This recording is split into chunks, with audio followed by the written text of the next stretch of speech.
Hey everybody, I'm Ben Gromyko from InterNACHI. That's the International Association of Certified Home Inspectors. And we do InterNACHI webinars, and those are free and online, live, real-time, interactive.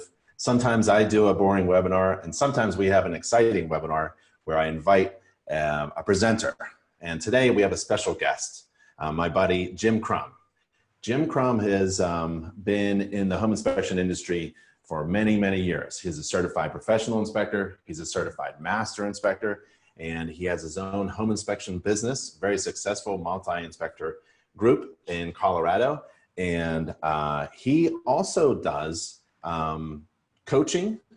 He's a great master coach. So if you need help boosting your business and being successful with your home inspection business, he coaches other inspectors. He's been a chapter president.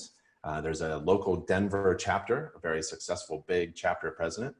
And he also has another business where he trains inspectors, home inspectors and contractors and plumbers even, on how to do sewer scope inspections.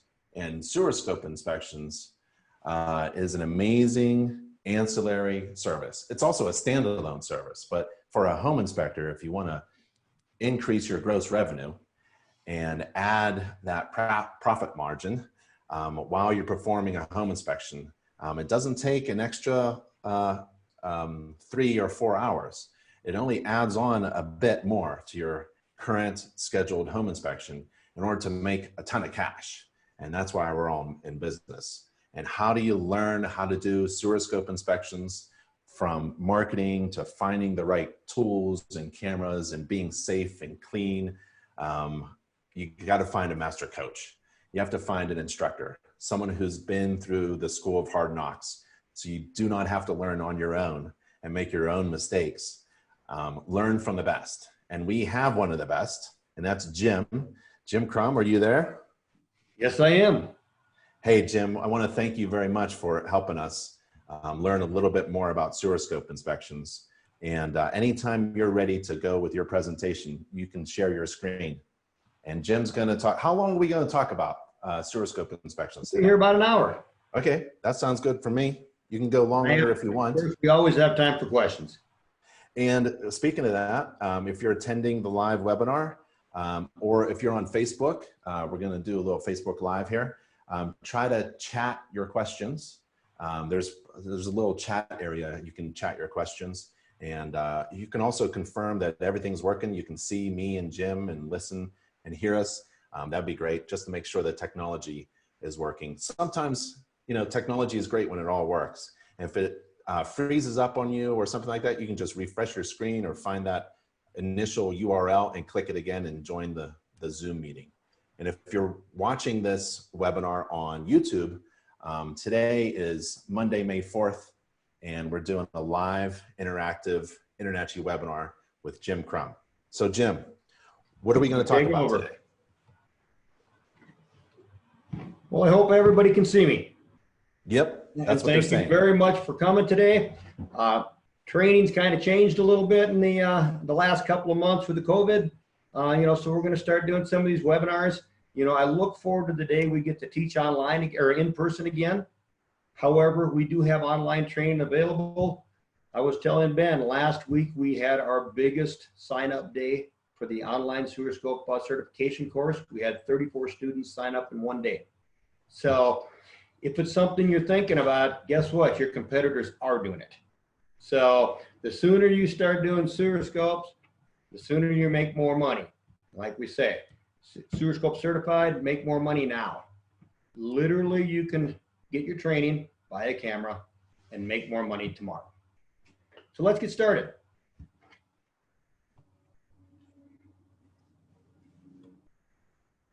Okay, the financial rewards for a sewer scope. Ben kind of talked about time-wise, but depending on your area, we see guys getting between $100 and $300 for a sewer scope. On the coast, typically you get higher. You know, in Denver, we're kind of stuck at a $150 because we have several companies that just do sewer scopes. I own CBHI, Colorado's Best Home Inspections. For years, I referred sewer scopes. You know, we referred an average of 300 a year. You know, I was losing basically $40,000 to $50,000 every year of gross revenue that I could have been keeping. So, you know, depending on if you're getting 100 or 300, you know, you can pick up an extra $30,000 to $90,000 a year. I know my wife, I know most people, they would be ecstatic to get that extra money. By performing sewer scopes, there's a couple other things. You're going to increase your inspection average fee. We pretty much book out every week. We do as many inspections as we want. The only way we had, besides ancillaries, was to do more inspections. If we want to make more money, you have to do more inspections. It's much easier, less drive time, less liability to make more money per inspection and keep your number of inspections the same. You know, so by adding it, you're going to increase your inspection fee. One thing I never banked on was you're going to sell more inspections because you are more of a one-stop shop. So we found we were picking up, you know, a couple of agents, which I've never really marketed agents, but they started to like to use us because they only had to have one appointment. And so you're going to increase your total income or revenue. You know, always a good thing. You know, we're all in this business to make money. Speaking of that, time equals money. You know, the big thing about sewer scopes, you're already at the house. You know, we do radon testing in Colorado almost 100%. We do sewer scopes almost 100%.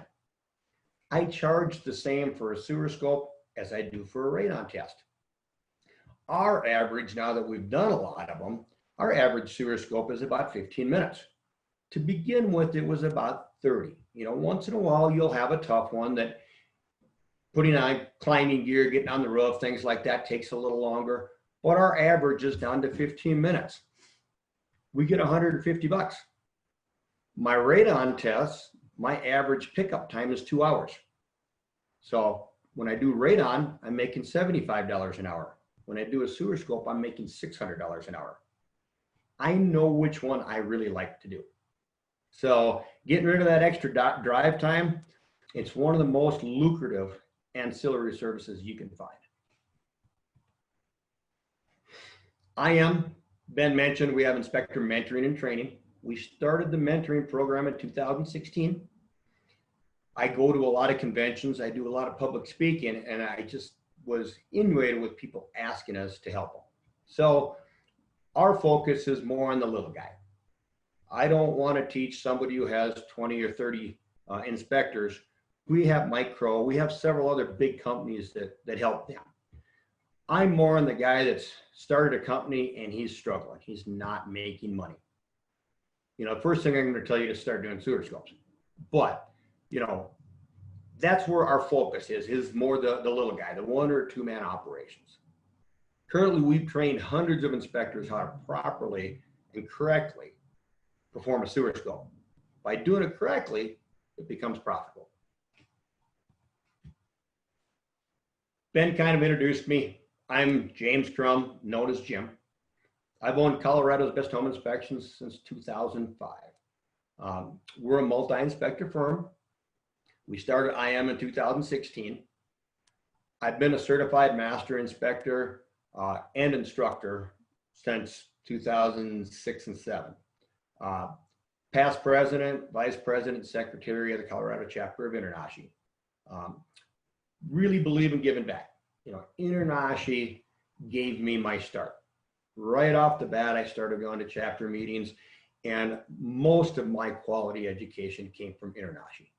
So therefore, I think I need to give back to the InterNACHI members. You know, Ben and Nick gave me a great chance to become profitable. We want to give that to other people.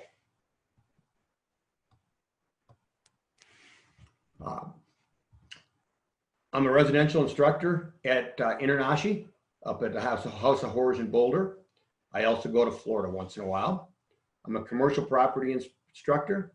I'm also what's called NAWT, or National Association of Wastewater Technicians, a certified septic inspector. If you're going to do sewer scopes in a rural area, especially, I would suggest you get NAWT certified. It's a 2-hour course. I do not do septic inspections. But when I'm in the rural areas, I'm going to get a lot more questions about the septic system. And by having a certification, it enables me to answer those questions in more of an authoritative position. I've personally performed over 5,000 inspections. It's quite a bit more than that, but we just kind of quit counting at that point. I'd like to kind of tell you my sewer scope story. I started my business in 05. I had 3 other inspectors for a while. During the recession, we cut back. In 2014, I was climbing a ladder, carrying another ladder, so I didn't have my 3-point connection. I was getting ready to step on the garage roof so I could go on the main roof, and we had a gust of wind and it blew me off the ladder. I was about 15 feet up. I landed on the concrete driveway, holding a ladder, herniated 3 discs in my back. At that point, life became kind of difficult. Spent 1.5 years doing PT, chiropractic care, things like that. And I watched my business income fall. You know, I went from doing 440 inspections a year to 360. The lowest it got was 240. I just physically couldn't do the work anymore. So I didn't want to close the business because it'd been profitable for many years. So I hired an assistant, trained him to do the crawl spaces, the attics, the roofs, carry the ladders, do all of the lifting. Well, once he started to get some training, I had to pay him a little bit more. By having an assistant, I brought my income back to what it was pre-injury. But for me, that was a loss because every year I had made about $20,000 more than the previous year. So then we had to figure out how we're going to pay this guy. So, and actually make an increase in revenue. So we started looking at our numbers, and that's where I found out I'd referred $42,000 worth of sewer scopes. So if I could keep that $42,000, that would pay for my employee to begin with. Of course, once he became a certified master inspector, he makes more than that, but the sewer scopes make a pretty big portion of what we're doing. So 2017, March, we decided we're going to add sewer scopes. My wife calls it the freak out zone. We spent 1 year where she thought I was going to have a heart attack. Every problem that could happen did happen. I spent $18,000 on 3 different cameras that did not work for us. My 3rd inspection, I flooded a camera. I had to pay somebody else to do our sewer scopes for 2 weeks. Thank God I had talked to him ahead of time, told him what I was doing, and he was willing to work with me. So you always have to have a backup plan. But 2 months into the sewer scope business, I realized I didn't know what I was doing. I had taken a different online course that basically sold a camera, and it didn't train me. It didn't show us. We teach 17 types of sewer lines. So while this was happening, I was teaching up at InterNACHI. So I was talking to Ben, and it's like, we really need to get a quality course. And he says, well, why don't you chronicle and write down everything you go through this year? And then we could start building a course. And so that's really where our sewer scope course came through. It was like, if we can prevent you from having the problems I had, it's a success. So that's how this business, the sewer scope training, all came to be. Okay. The course objective: provide the training needed to enable home inspectors, mainly. We also teach plumbers and a lot of septic guys to confidently, and that's the key right there, perform sewer scopes, underground pipe inspections. We also use the same camera to do perimeter drain systems. Sometimes people will pay us to do subsurface drains for the gutters. You know, you have to think out the box a little bit. I'm at the inspection, $150 for a sewer scope. All of those extra lines we look at, whether it be the laundry, a gutter drain, perimeter drain, it's $100 a pop. So You know, we might do sometimes 3 or 4 ancillary lines and make more money. So there's a very good potential here to upsell. You know, we want to enable home inspectors and contractors to increase their income, business revenue. And the big thing is, I don't want you to have the problems I had. You know, my wife was against us doing sewer scopes. I overrode her. And for the first 9 months, she was adamant that I was making a mistake. I had already kicked in $18,000. I wasn't backing down. But now she might divorce me if I told her we weren't doing them because they're so profitable.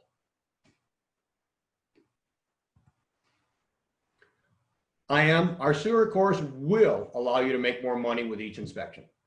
We are selling sewer scopes on almost 100% of our inspections. Now, Denver, the real estate community was trained that you always recommend a sewer scope. We say, never say no to a sewer scope. Starts at about, 7,000. Average sewer repair is 13,000 to replace a line.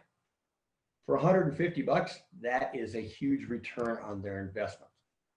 The only time we really don't do sewer scopes is on condos. So if it's an apartment style condo, they're doing drywall to drywall, they don't own it. Most townhomes they own. A lot of times when we first started, we'd get somebody say, well, why do I need a sewer scope? It's a septic. And it's like, well, you still have that same lateral sewer line. So we're going to teach you how to properly perform a sewer scope. We're going to help you avoid all those problems and pitfalls that I experienced. Okay, kind of getting into the meat here. A sewer scope, and this is where your contract comes in. You know, you're not looking at every ancillary line. What you agree to with a sewer scope, it's a video inspection of the lateral sewer line from the house at or near the foundation to the city HOA tap or the septic tank. The purpose of a sewer scope is to discover and report the defects that were visible in the lateral sewer line. Usually you're going to identify the type of line material also, but your contract's not going to say that. There is a couple of lines that if they're really dirty, it's hard to tell. Sometimes you can't tell because you're underwater. So that's not what your purpose is. Your purpose is to point out the defects. The lateral sewer line is the privately owned line, connects the house or the property to the publicly owned main line, HOA tap or septic tank. Now, we're not plumbers, but when you're stepping into the sewer scope business, a lot of who's going to look at your video or your report are plumbers. So you want to use the right terminology. Plumbing codes identify the lateral or exterior sewer line as a building sewer. Anything inside the foundation is a building drain. Anything outside the foundation is a building sewer. So you want to make sure you use the right wording. It's typically the responsibility of the property owner to maintain and repair that lateral line. Now, in some states, you own to the sidewalk or you own to the road. Most states or most jurisdictions, you own that whole line until it hits the city tap. It's not uncommon for that city tap to be under an asphalt road. Only certain companies are permitted to actually do a road cut. You know, a tap typically is about 10 grand just to fix the tap. So, it can be a very expensive repair. Plumbing codes. Plumbing is identified as the installation, repair, service, or maintenance of a fixture, an appurtenance, an appliance, or piping. So, if you're doing any kind of repairs, modifications, things like that to a sewer or a waste line, you're supposed to be a plumber. Now, there's some variances if you own the house, things like that. But if you're doing it for profit, you can't just decide you're going to be a plumber one day. Okay. Where we bring this up is toilets. When we were referring sewer scopes, a lot of times the sewer scope technician would pull a toilet. The first companies we started referring, they had a master plumber work for them. So legally they could pull a toilet. A lot of the other companies just started pulling toilets because the first company was. Well, every toilet manufacturer that I've looked at recommends or requires you to replace the wax seal. That is considered maintenance. Therefore, you need to be a plumber. So we do not recommend pulling toilets. The other thing is, when we had referred out our sewer scopes, that was the #1 complaint that I got. People would call and say, now the toilet's not straight. We actually sold a house years ago that they did a sewer scope and pulled the toilet, and the toilet was caulked at the base, which most are. We like to see an inch open on the back. He actually broke my toilet. So we came home to a broken toilet. Now, that comes to the third one here. If you choose to pull toilets, get written permission from the current homeowner. It used to drive me nuts when they would ask the buyer to have permission to pull his toilet. Sure, I don't own the house. Why would you pull a toilet if you didn't have permission from the person who owns the house? The selling agent, at least, but the buyer's agent or the buyer, they shouldn't be able to give you permission to dismantle somebody's house. So if you have a contractor's license or a plumber's license, and you want to do that, I would get permission up. Plumbing code 708.9 says access shall be provided to all cleanouts. We actually send out a seller's notice. It goes to the buyer's agent. We hope they send it to the seller. It says that we will not be pulling toilets. It refers to this plumbing code that access shall be provided to all cleanouts. Please make sure they are accessible. If cleanouts are not accessible, with client's permission, we will attempt to go from the roof. Usually we can get through the roof, but once in a while you can't. I'm not giving you your money back. You had the chance to not have me do it, and I asked you to get cleanouts available. So I don't want to refund money. Once I get it, I want to keep it. I'm a for-profit business. So we're doing sewer scopes to make money. I don't want to spend a half hour trying to do a sewer scope and having to give your money back. So by sending out this notice ahead of time, we cover those bases. As a sewer scope is a visual observation of the plumbing system, lateral sewer line, no modifications or repairs are performed. In other words, do not pull the toilet. Most jurisdictions don't require the sewer scope inspector to be a plumber. Up until recently, Texas was arguing this. Within the last month,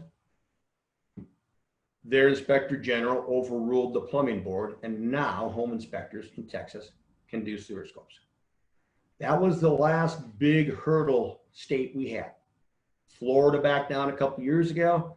So I go around once a year with my home inspection business and talk to the big municipalities. I go in and talk to their code enforcement. Typically, there's somebody at the desk that can answer a lot of your questions. Every jurisdiction I've talked to has told me I cannot pull toilets, but if I don't pull toilets, I'm fine. So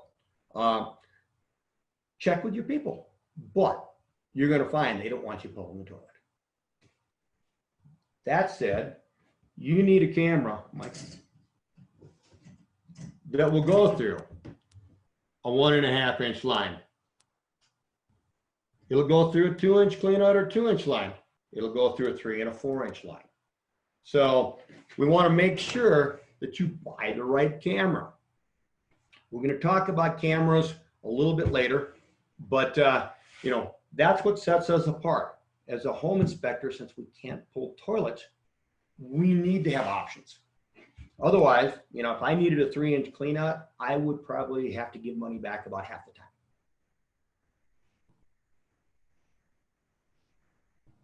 Our course, the outline, however you want, whatever you want to call it, we're going to start out with lateral sewer line material identification.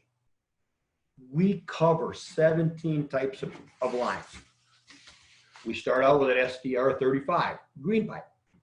Then we go to SDR 21 and 26. They look identical, just a little bit different thickness. We go into PVC, ABS, clay, and cast iron. Those are the most common sewer lines out there. However, in the first 6 months, we saw 16 types of line. So we cover cement. We cover asbestos cement, commonly known as transite, although that's only when it's man-built. There's a fiber conduit. A lot of people call it Orangeburg. HDPE. It's a plastic. This table's made out of HDPE, but HDPE is used during pipe burst a lot. SIP, cured in place pipe. It's a fiberglass epoxy resin. ADS, this is something that as a septic inspector you see quite often. It's called advanced drainage systems. They use it for leach fields. It was approved in 2009 for residential sewers. So we're starting to see ADS in our sewer scopes, more in the rural areas, but you jump into it, it kind of looks like a corrugated pipe. It's like, well, you need to know what that is. We need to cover this in our course. We cover thin wall PVC. Now there's two types. There's white thin wall, interior use only. And there was a product called Genova 1120. If you look at the side of it, it's kind of an ivory color. It's a thin wall pipe. It says Schedule 40 though, but it's not. So what happens is we see it in resort areas, out east, a lot of the lake areas, but it was a cheap pipe. It wasn't supposed to be buried, but they did. And so what happens is the soil collapses. So when we jump in and we see an ivory pipe and it says Genova, typically we also find leaks because all of the fittings were proprietary. So people would put a PVC fitting on and it leaked. We cover galvanized, lead, copper, and stainless steel. Now, some of you may never run into stainless steel. It was used at the start of Vietnam. All the copper was being turned into shells. So we have a couple of areas in Colorado where we see stainless for about 4 or 5 years. So it is one of the most common questions I get. Somebody will jump into a house, they'll see all this stainless steel piping and it looks like exhaust pipe and they don't know what it is. So we want to cover all of that. We have pictures of interior, exterior, and then we have short videos of each type of sewer line. That way you can put the name to the visual. Then we jump into the common defects. We're going to cover bellies, offsets, roots, things like that. Photos, videos of all the defects. Components of a sewer system, whether it be a septic system, a residential sewer system. We go all the way into combined sewers, which combine a storm sewer and a residential sewer. If you live along the coastal areas or along the Mississippi, Delaware, some of the big riverways, you may be in a city that has a common sewer. A lot of the older cities have them. Then we jump into sewer scope protocol and advice. I don't want you learning how to do a sewer scope on your own. That's what I had to do. It's a tough way to learn. We're going to walk you through from getting to the house, estimating how long the sewer line is. Why do you want to know how long the sewer line is ahead of time? Because sometimes you'll get to something that looks like a tap and it's not the tap. It's an old repair. It's a transition from an old neighborhood line. So if you think the line's going to be 90 feet and you come to something at 60 feet that looks like a tap, it's not the tap. Also, if you're getting kind of stuck at 80, you know you only have to go to 90. You know what? If you flush the toilet, typically you'll catch 12 feet because it'll drag your camera along. So I can flush the toilet and I get to the tap. Your goal is always to get to the tap. Then we're going to cover report content. When you take the course, there's actually 3 files that you can download at the end. One of them is all the verbiage for the report. So it has the defects already written down. It has the recommendations, all that kind of stuff. Again, we don't want you to have to create the wheel. It's already been done. We're going to cover camera access. We talked about the different 1.5, 2-inch, 3-inch, and 4-inch pipes. How can we go to them? Mike, we have a laundry in the trailer. If you guys haven't figured it out, I'm actually in our training trailer. We tow this around to the conventions. We bring it to InterNACHI. We have a 70-foot long sewer line active line in this. We have roof vents, so you can learn how to go through a roof stack. We have a laundry over here, so you can learn how to go through the laundry. We want to make it as realistic as possible because we don't pull toilets. We have to be a little flexible. How can we get in? Remember, I don't want to give you your money back. I've already got it. I worked really hard to sell this job, or my office did. The last thing I want to do is give you your money back. In the last 3 years, we've had 2 sewers we could not access. That's it. So almost 100% by having the right camera and knowing your options, you can do it. Then we're going to jump into camera systems.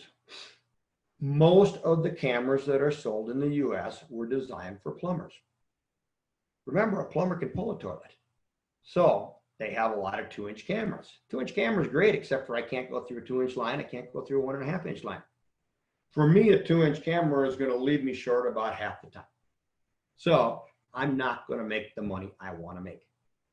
So we're going to talk about the different camera systems.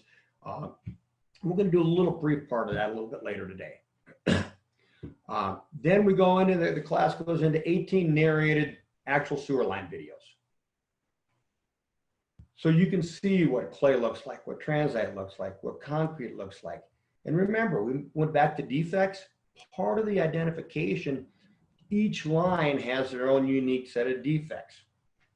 A cement line or concrete line will only crack circumferentially. A transite or a clay line will track laterally and circumferentially. So sometimes you can use the type of line to know what kind of defect you're going to find, and sometimes you can use defects to help you identify the type of line. And then we finish up with sewer line repair techniques. I don't typically tell them how to fix it, but I do have to talk to my clients and tell them about some of the options. So, instructions for the course. Starts out with an introduction, then it goes to the identification section. Then you do protocol repair, watch the videos. The next part's really, really critical. If you do the course once and take the test, you will probably fail. We have a 68% fail rate with people watching the class once. You can watch the course 3 times, which I recommend. When we have people watch the course twice, the entire course, the success rate is over 90%. There's a lot of information in the course, and you can't remember it all in your first shot. So watch it over. It's going to take 8.5 hours to do it once. It's going to take 16 to 20 to do it twice. You're investing in your future. Take advantage of it. You're paying for it. When you take the test, then you get to download the PowerPoint of the whole PDF, or a PDF of the PowerPoint, sorry. So you have this all for your reference. On my website, you can download an identification guide. When you come to the in-person class that unfortunately is on hold due to the COVID virus, I hand these out in a laminated version. You can take it off my website. There's 17 types of sewer line in there, the years they're used, what they look like. So when you're in your pipe for the first time, you can compare the picture to the video. That way you know what you're looking at. You can download the report verbiage, and then you can print your certificate. This is good for 8 hours of continuing credit. Now, I'm just going to show you clay here. This is from our course, but clay, every area of the country uses clay. So 50s to 80s, it's probably the most common lateral sewer line out there. It's going to be orange, tan, reddish. Denver actually had a clay that was white. So the color can vary a lot. The joints are every 2 to 6 feet. That's really, really critical because a lot of times you look at the length of the joint and that eliminates half of your sewer pipes. There's a product called Orangeburg or the fiber conduit. It was only available in 5 to 8 foot lengths. It's one of the most misidentified pipes out there. Somebody will send me a video and it's like, oh, I think I have Orangeburg, and it's their joints are at 10 feet. It's like, it cannot be Orangeburg. It's dirty ABS. So you can use that to figure out what type of pipe you're in. The next line, 4-inch pipe. We tell you how thick each pipe is. That's really, really critical because you can use that for your offsets and determine how big that offset is. If I'm seeing the whole pipe with a little mortar, I'm over 11/16. Life expectancy 100+ years. Yes and no. Every area is a little different, but the roots can take it out quicker than that. It was used mid-1800s to the 1980s with mortar joints. Out east, you'll still see it brand new construction with gaskets. So sewer scopes, just like home inspections, are regional. Some of this information will apply to your region because you're going to see a lot of it. Like when I teach in Florida, it's all ABS. Some places you go, it's all PVC. In Colorado, we see a lot of everything. Okay, this is the gasketed joints. So a lot of people will never, ever see this pipe. They'll see this pipe here. And this is one from Denver that has the white clay. When you're going into this pipe, it looks almost identical to transite. On the inside, this is what it looks like. Now clay, if you look at the sides, will be smoother. It might have some buildup, but the pipe itself is smooth. It's a fired clay. You're looking at that offset in front of us. We know it's an 11/16 pipe.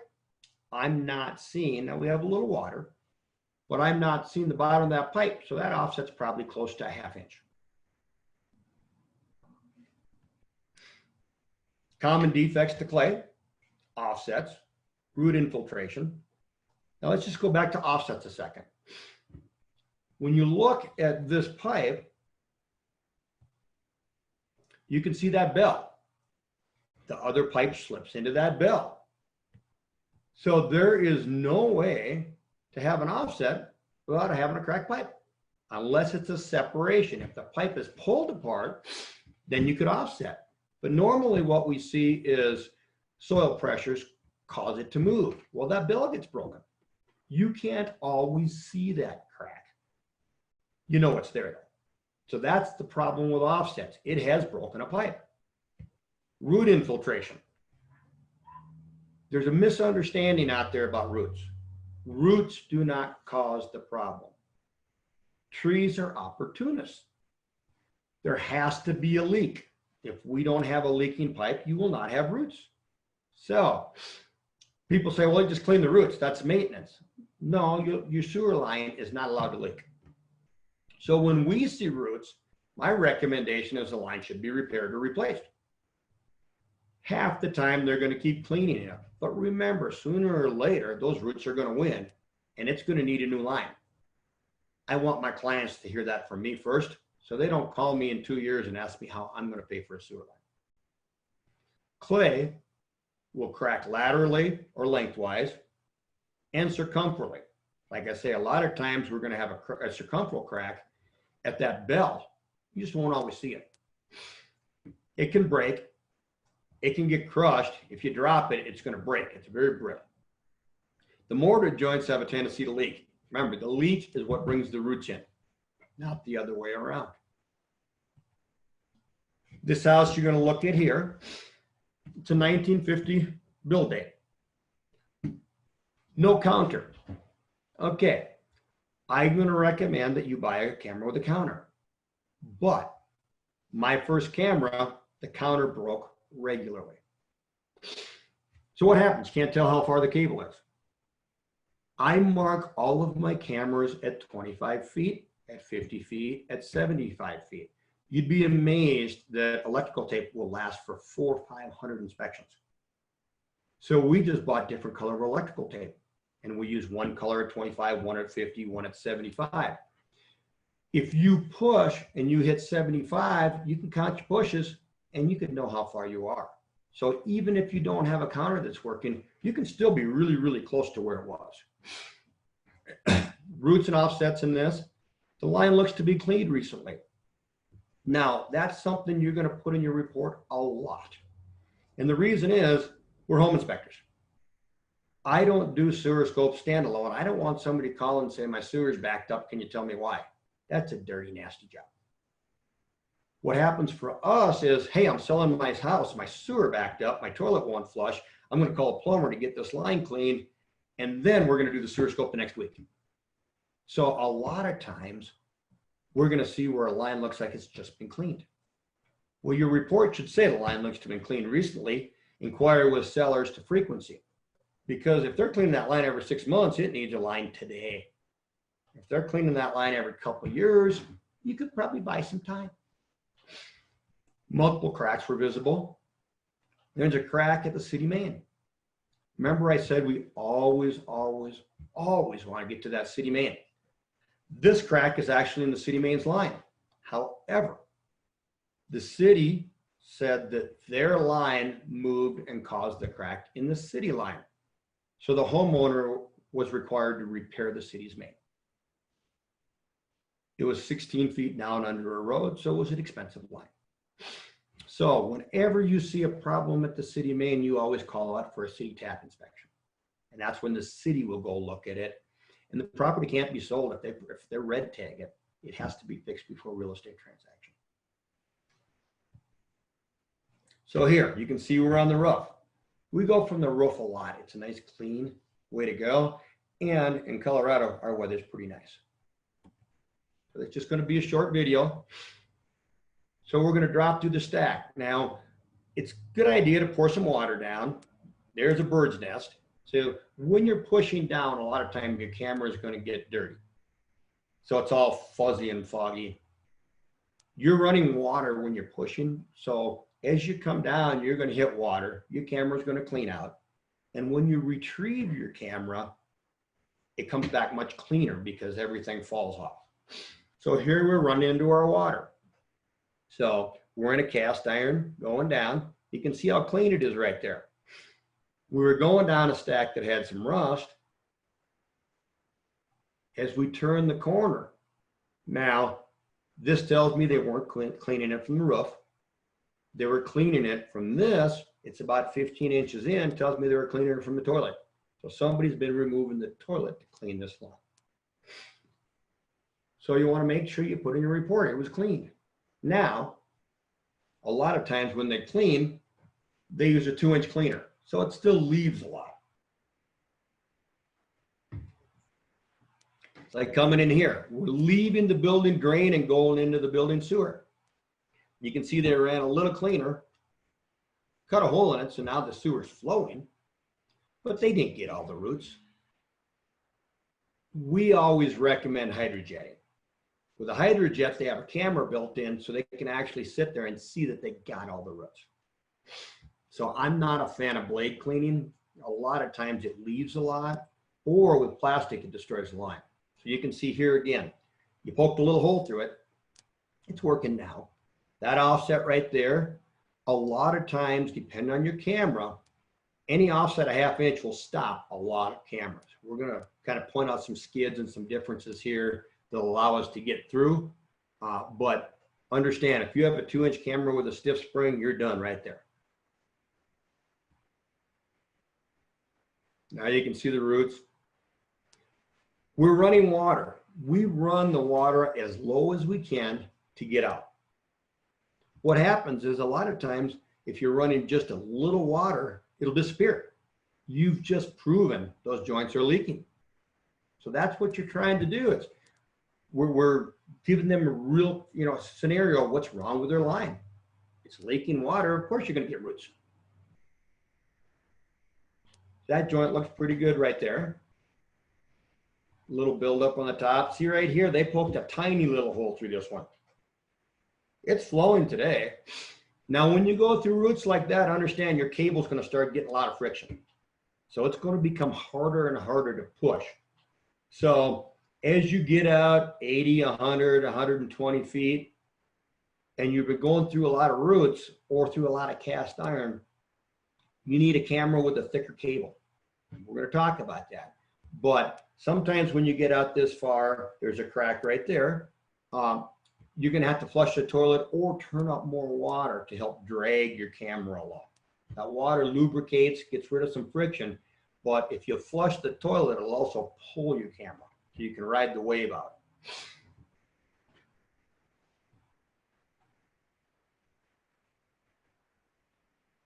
So it started to become a pretty hard push. Okay. And Mike is here also, and Mike is co-owner of IM, and he also helps me with teaching. So he's answering any questions you have right now, so I can keep talking. So you get to hear me, but Mike's answering your questions. We will always answer your questions, whether you're a student or not. That's part of giving back. InterNACHI gave to me, we give to you. So there's the roots right there. Again, you can see it just kind of poked a hole through it.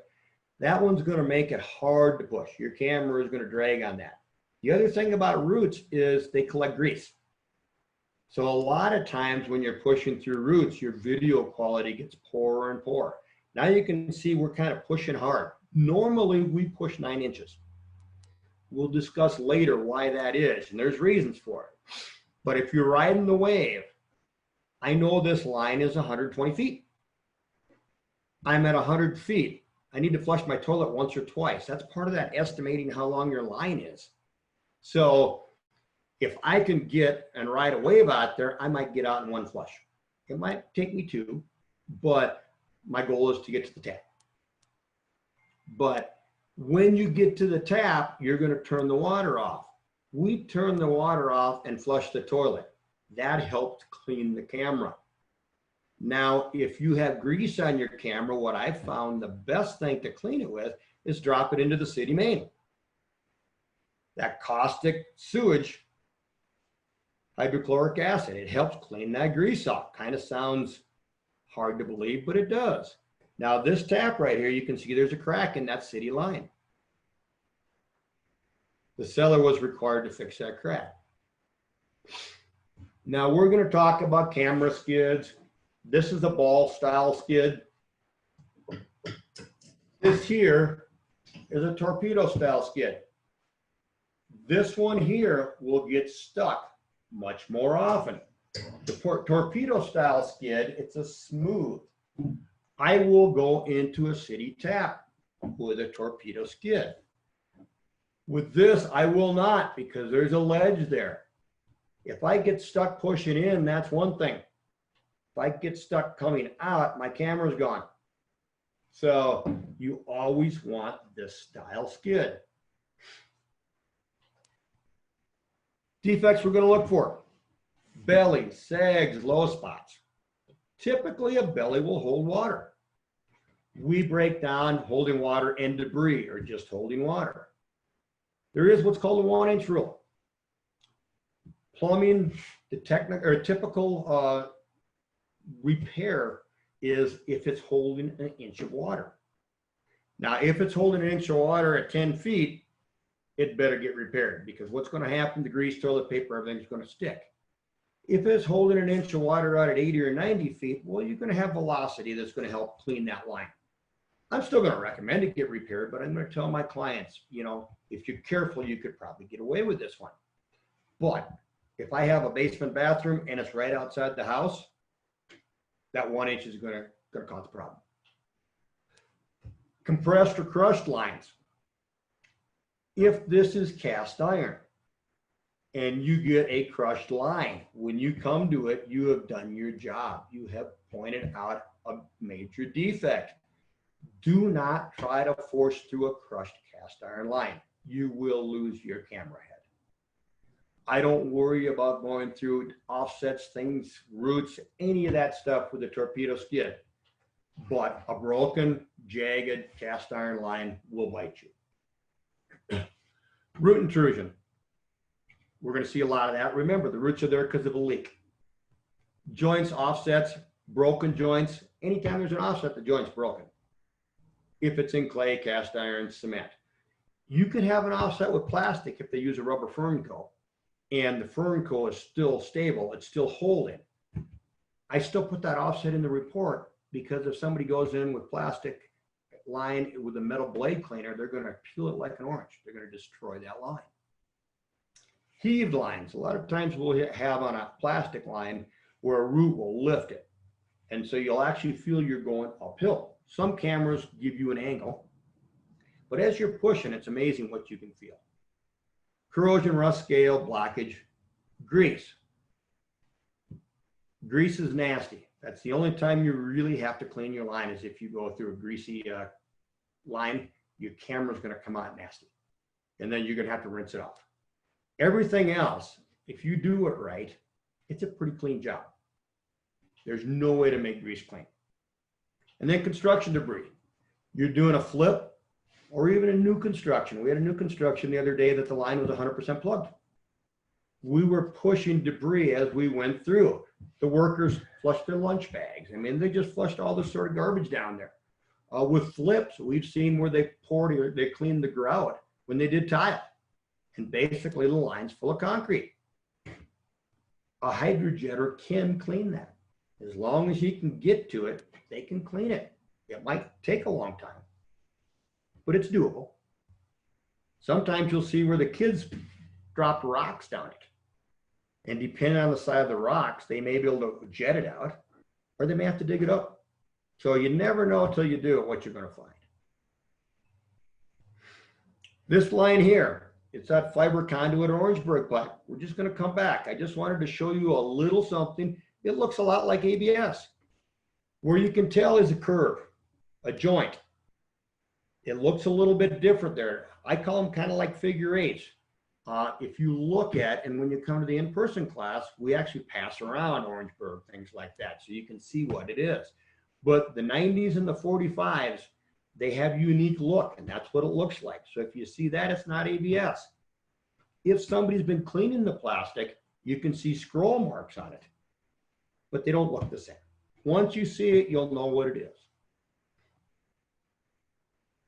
Transite asbestos. This is a little short training video we have. Now, transite and concrete are both cement pipes. They can be connected directly together. You cannot connect clay to cement or transite without a firm coat, but you can connect these together with mortar. Manville used a rubber band system that you didn't hook cement and concrete together. But if you wanted to use the mortar joints, you could. So a lot of times we'll see transite and concrete in the same house. Now this here, if you look, it looks a lot like clay, but if you look to the sides, it's rougher. Your camera's going to jiggle a little bit more, but it's not as smooth on the sidewalls like where the water hits, like the river side. It's not as smooth. If it's really deteriorated, there'll be a lot of spalling here, but usually it's just a little bit rough. So that's your indication it's not clay, but maybe transite. Transite is probably the most misidentified line. Right there, there's a pretty good offset that was leaking. Now see what we did. We just jumped into concrete. It looks like the side of a river. You're going to see the sand and the gravel. So they're both cement pipes. If you called this a cement line, you would be correct. Remember, your job isn't to identify the type of line, it's to identify the defects. But usually with the proper training, within 10 feet, you can tell me what type of sewer line you're in. So cameras. Now let's talk about cameras. At a minimum, this is what I consider a minimum. Then we're going to go into some things that I recommend. 1.25 to 1.5 inch camera head. This one here is 1 3/8. That will allow you to go into a 1.5 inch line, not a clean out, but like a roof stack. A 2 inch clean out, 2 inch line, 3 and a 4 inch line. If you have a 2 inch camera, you need a 3 or a 4 inch line. A lot of guys are trying to buy little cameras like this to start out with. You look at this cable, you look at that cable. You can understand why these break so easily. There's a reason they're cheap. 140-foot cable. Now, if you're down south, all slabs, you might get by with a 100-foot cable. I live in Colorado. My average length scope is 112 feet. That has not changed from our first month in business. That just is what it is. We have crawl spaces. We have basements. I need a 140-foot cable minimum. We also have a 200-foot camera that we get out about once a month. Built-in counter. Remember what I said though, mark your cable in case your counter fails. A built-in SOD. A SOD is the transmitter. On this one here, you can see there's a little oval or round ball. So when you do a locate, you're actually finding this, not this. But that is what your camera transmits. Most locators only look for 512. It's the frequency. There's also 874, which I like a lot when a camera will do that, because it takes some of the interference out of like electrical things like that. Everybody uses 512. I like it a little bit. Now, understand when you're doing a locate, there is no frequency that will go more than 15 feet through cast iron. So if you're doing cast iron in a yard, a lot of times you can find it, you can't tell how deep it is. That's because it's over 15 feet. Battery operated. I don't want to pull an electrical cable up on the roof. I don't think that's a good idea. USB, SD card, some type of recording, Wi-Fi option. We like the Wi-Fi as a wow factor. I don't use it for business. What I use it for, we don't let our clients on our ladders. So if we're doing a sewer scope from the roof, we'll drop an iPad on the dining room table, turn the Wi-Fi on, and our clients can actually watch the sewer scope in real time and not be there. So it works out really, really nice for that. Under 45 pounds. Remember, I said I got blown off a ladder by not having a 3-point connection. So when we were designing this, Ben, Nick, myself, and Nikolai got together with a camera manufacturer, and we told them what we wanted. It had to be under 45 pounds, and they had to install backpack straps. So that was so that none of our inspectors would go up on a roof without a 3-point connection. If I had had a 3-point connection, I would not have got blown off that ladder. I would still be healthy. So do not carry one up like this. That's not a good idea. So this is Mike actually climbing, and everybody's going to say, oh, get rid of that ladder. We don't use that ladder on a normal, but we have 5 ladders in our truck. Sometimes that's the safest ladder we can use. So that was actually the ladder I was carrying under my arm when I got blown off the other ladder. So it basically, when it collapses, made a really great sail. The wind picked it up and I was gone. The backpack straps, we actually made Velcro loops so we can use it to carry that ladder up on the roof too. So now when we leapfrog a roof, we use the same backpack straps we use for our camera to take that ladder up. So if I catch anybody in my company not doing a 3-point connection, they get to go home. This is the back of the Subtech camera showing the backpack straps.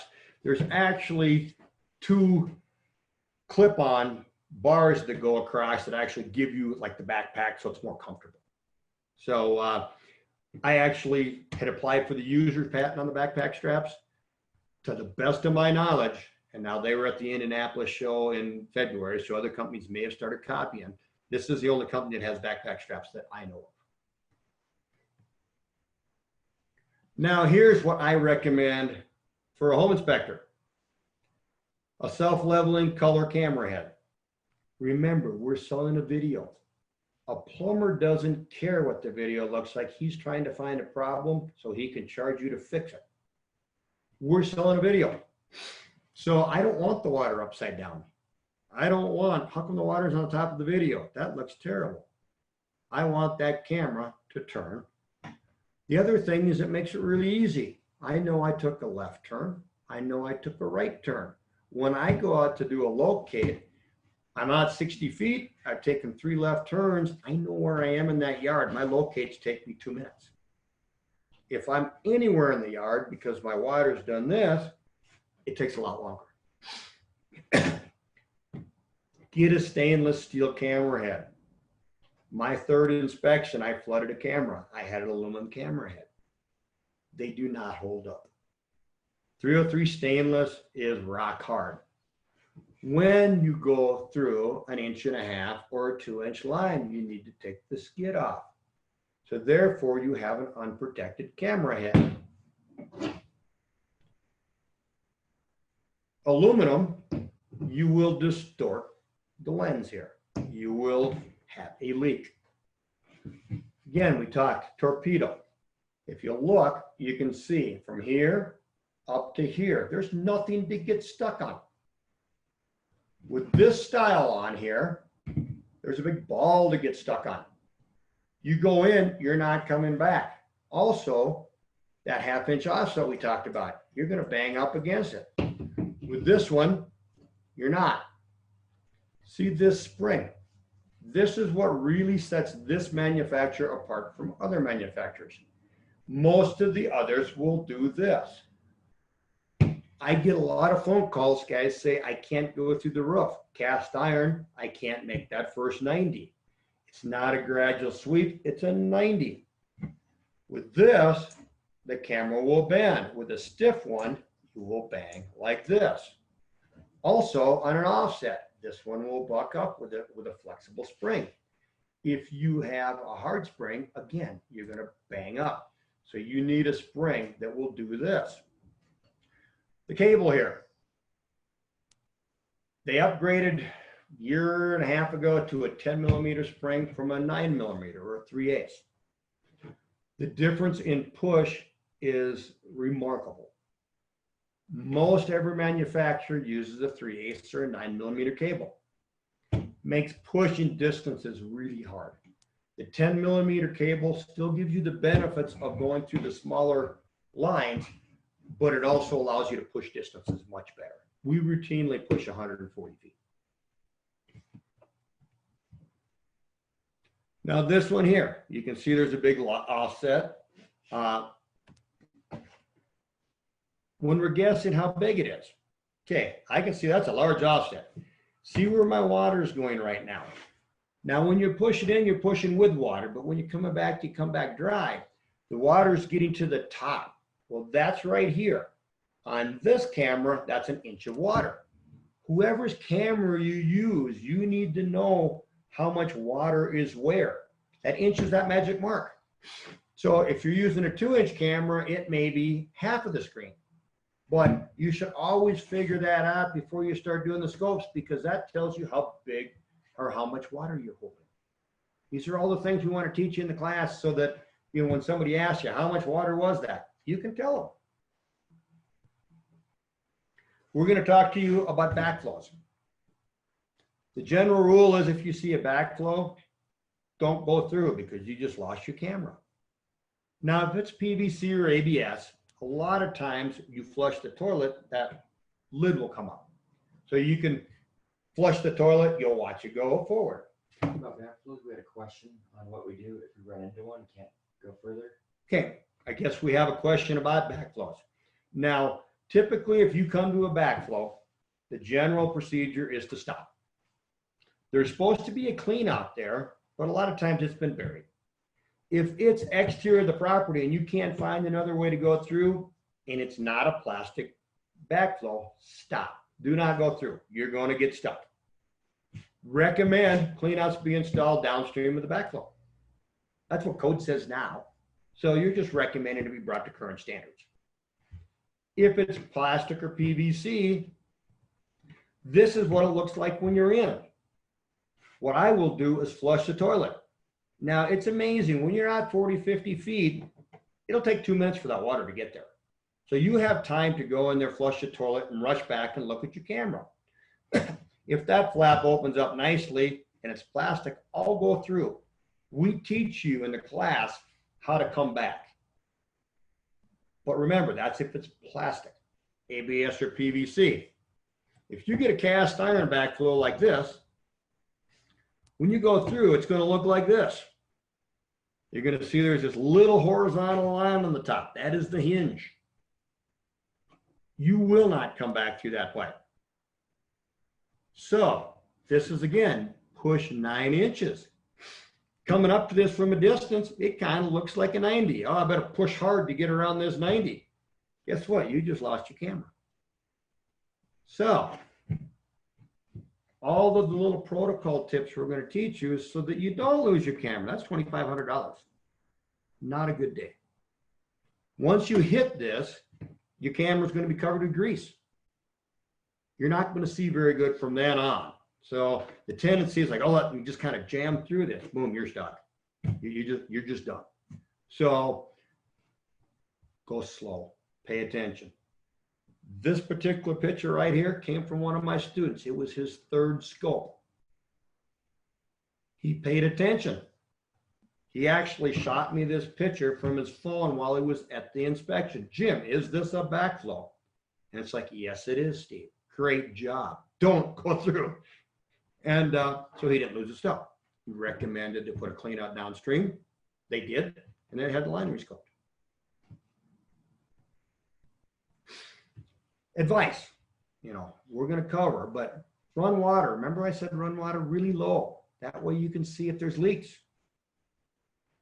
We turn the water up if needed to make it out, but we start out with it on low. We bring a funnel. That way we can add water if we're going through a main stack, and that's my only place. The other thing we've done is we've made 3 and 4 inch cleanouts like this. You cut a groove and you angle with a grinder.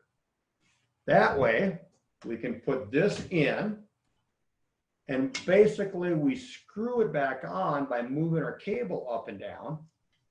And then I can run water and not leak all over the house, and I can still push. Speaking of cleanouts, you are going to break, you're going to damage. You should have the common cleanouts. On Amazon, you can get 3 inch and 3.5 and 4 inch. 3.5, sometimes you'll see a floor cleanout that's 3.5. It's an odd size.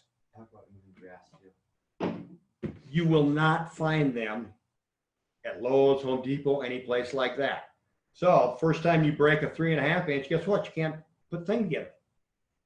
What we found out the hard way was you can screw a rubber fern coil in and put a 3 inch plug on it. Order the right one and then go back and fix it. So guess what? Now we have 3.5 inch in our truck, both PVC and ABS. But you're going to want brass plugs. You're going to want all sorts of things. So we cover in the class how to take them out, if you damage them, which ones to stay away from, all that kind of stuff. Now, you got to remember, sometimes that clean out's outside. Part of the plumbing codes is there has to be a clean out within 10 foot of the foundation at the base of every stack. We're going to teach you where to look, because a lot of times it's like, okay, my sewer's going here. That's where the manhole covers are. So we know going in the front of the house. So then you start looking for those exterior cleanouts, and sometimes they're buried. Sometimes they're right at grade. Sometimes they're in the rocks. So if you have a good idea where to look, you have a much better success rate at finding them. When you're doing the scope, if you're in cast iron especially, hair, roots, cracks can look the same. So typically we'll park just upstream and we'll flush the toilet and watch it. If it moves, it's either a root or it's hair. If the crack stays exactly the same, it's crack. Now, sometimes if you're by yourself, you can't get back there in time, because a lot of times, like for us, the cast iron's under the floor. We rarely see it out in the yard. Some places you'll see it in the yard all the time. Remember, you parked it there, you flushed, you can watch your video. Did my line move? My before or after? Is it the same? So you're recording this. You don't have to give all the answers at the inspection. Just tell them, hey, I want to watch this video because there's a couple things I have some questions about. They're going to appreciate you're being thorough. They're not going to think it's a problem. They're going to be happy you're doing a really, really good job. Transite and clay, they can look really, really, really similar. Transite or asbestos cement typically has more spalling. If in doubt, though, your job isn't to identify the line, it's to say what the defects are. I've put in my report, the line appeared to be transite and or clay. I broke it down to 2 out of 17. So, that's a much better than not giving any answer whatsoever. Appear, when I teach home inspection courses, it's a great word. I use it a lot. Be careful when you're pushing that first 10 feet. A lot of times that's where you're going to get stuck, but you have no flex. It's much easier to kink. Typically, when you kink a cable, it's in the first 10 feet. Once you've got 10, 15 feet, you push 9 inches, there's enough give in that pipe. It's almost impossible to kink a cable if you only push 9 inches after you hit that 15-foot mark. So, you know, we teach 9 inches. Push that 9, push that 9. No manufacturer that I know of guarantees that cable for kinks. If you kink it, you buy it. Flush a toilet, like you say, especially with a flexible spring, it'll help you ride the wave. Stay away from the kitchen waste-lines. That grease, like I say, that's nasty. You can't get it clean, so your video is going to stink, no matter what you do. So we go through kitchen or the house by the kitchen at our last resort. That's not what we want to do. If you get stuck, don't panic, especially if you have one of these. A lot of times, even when you're down a main stack, you can flush. If you have a flexible spring, it'll do this and get you back. If you have a ball style, you better have a flexible spring. Now, a lot of you might be using rigid. I'm not going to say don't use a camera, do use a camera. Python makes up a torpedo skid for the rigid product. It will allow you to come back. They still have a pretty stiff spring, but the skid, I have a lot of students with a rigid, and they say that has helped them immensely not getting stuck. So you can typically buy them on eBay and things like that. But they start out with a skid like this, change it to a skid like this. Remember, a plumber doesn't care. If he gets stuck, he's charging you $2,500 to fix it. So we don't want to get stuck. I don't want to pay anybody $2,500. By taking the course, you get to use the InterNACHI certified sewer scope inspector. And then the red one is ours. If you're not an InterNACHI member, the red one's the one you get to use. But we hope everybody is smart enough to be InterNACHI. Talk about, we had a question about can sewer scope damage pipes like cast iron or galvanized? Now we had a question about can doing a sewer scope damage the line? Preferably cast iron and galvanized. Cast iron and galvanized, it's not going to damage the line. But what happens is you can get stuck in that damaged cast iron or galvanized line. It's already a problem. So when you come to that problem, if it's galvanized or if it's cast iron, typically galvanized is only used at 1.5 and 2 inch ancillary lines. So we're focusing more on lateral lines, which would be cast iron. But when you see that pipe broken, stop, document it. You just paid for yourself. That you already found a big problem. So you're not the one who's going to damage the line. You're the one who's going to find the line. So people might say, oh, you know, you broke the line. It's like, no, you know, don't kill the messenger. I found the problem. That's what they paid me to do. This is our website.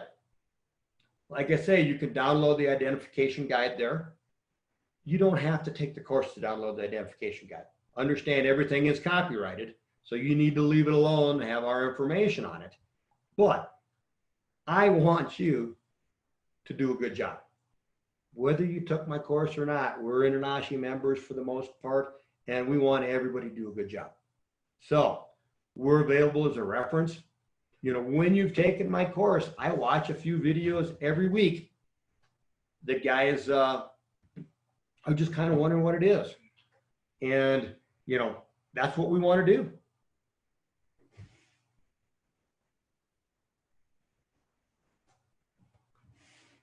So I'm going to give you back to Ben. I'm here to answer any kind of questions, though, anybody has. Thanks, Jim. I think Mike has been handling the questions really well. Mike, are there any other ones that are outstanding that you think Jim should be answering? Well, we've got one. He wants to know if he takes the online class, he can have one. Right now, somebody asked if they take the online course, if they can get hands on it at a later date. We are going to have this trailer at the convention in October if it happens. At this point, we're still planning on having it, But with the COVID virus, we don't know at all when in-person training is going to happen again. But at any of the conventions, we're going to have this thing live so that people can try out, can do hands-on things like that. Mike typically runs that, and he will be in the trailer pretty much from morning till night, teaching people how to use things. So at that, if it's working, then we can. But at this point, we're not making any promises on in-person training because we just don't know when it's going to come back again. Yep. Mike, any others? Anything else, Mike? That was it. That's it then. Well, Jim, I want to thank you very much. I'm going to put up, let's see if I can do this. I'm going to put up your URL here so that people can continue asking you questions and keep in That contact. would be awesome. And remember, we're here to help. We really want to see people succeed. I really appreciate it, Jim. And Mike, I appreciate you handling the questions and the chats that were going on all at the same time. That was really good. Thank you very much. And it's inspectormentoring.com. And that's for mentoring, coaching, and also sewer scope training and a few other things. So thank you so much, Jim. I really appreciate it. Thanks for the time. Mike, I appreciate it as well for helping out. And if you ever need Jim's assistance in training and coaching and mentoring, inspectormentoring.com. Thanks, everybody. Thanks, Jim. Thanks, Mike. Thank you very much. See you guys. Stay safe and healthy, everybody. Yeah, everybody stay safe.